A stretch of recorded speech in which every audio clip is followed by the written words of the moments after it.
কুমিল্লায় গোমতী নদীর পানি বিপদসীমার নিচে প্রবাহিত হচ্ছে, তবে নতুন করে পানিবন্দী দক্ষিণের 2 উপজেলার মানুষ। যাতায়াত ব্যবস্থা ভেঙে পড়ায় পৌঁছানো যাচ্ছে না ত্রাণ সহায়তাও।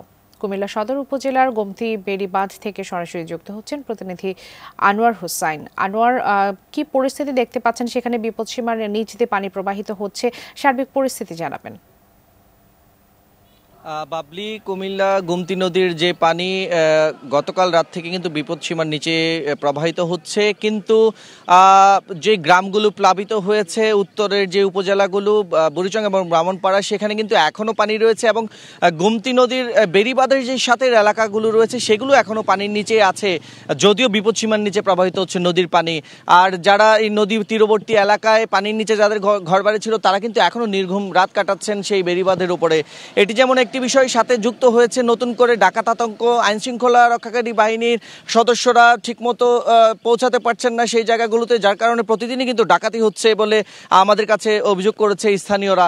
এবং আরেকটি বিষয় জানিয়ে রাখি যে কুমিল্লা জেলার দক্ষিণের যেই 2টি উপজেলা রয়েছে, লাকসাম এবং মনোহরগঞ্জ, পাশাপাশি নাঙ্গলকোট, সেই জায়গাটিতে কিন্তু লাকসাম এবং মনোহরগঞ্জে নতুন করে প্লাবিত হচ্ছে নতুন নতুন গ্রাম এবং তাদের যেই যাতায়াত ব্যবস্থা সেটি ভেঙে পড়েছে। সেখানে নৌকার যথাযথ ব্যবস্থা নেই এবং ত্রাণ পৌঁছাচ্ছে না বলে তারা জানিয়েছেন।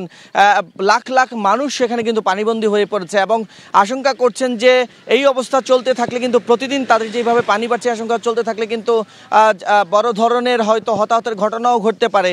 তারা কিন্তু বারবারই আমাদের মাধ্যমে সকলের কাছে আবেদন জানাচ্ছেন যে তাদের এখানে ত্রাণ পৌঁছানোর যে ব্যবস্থা সেটি যেন করা হয় এবং তাদেরকে যেন চিকিৎসার যে ব্যবস্থা সেটিও যেন ঠিক রাখা হয় এবং পাশাপাশি আইনশৃঙ্খলার যে ব্যবস্থা সেটির জন্য নজর দেওয়া হয়। তো এখন যে অবস্থা, বন্যার পরিস্থিতি অপরিবর্তিত রয়েছে।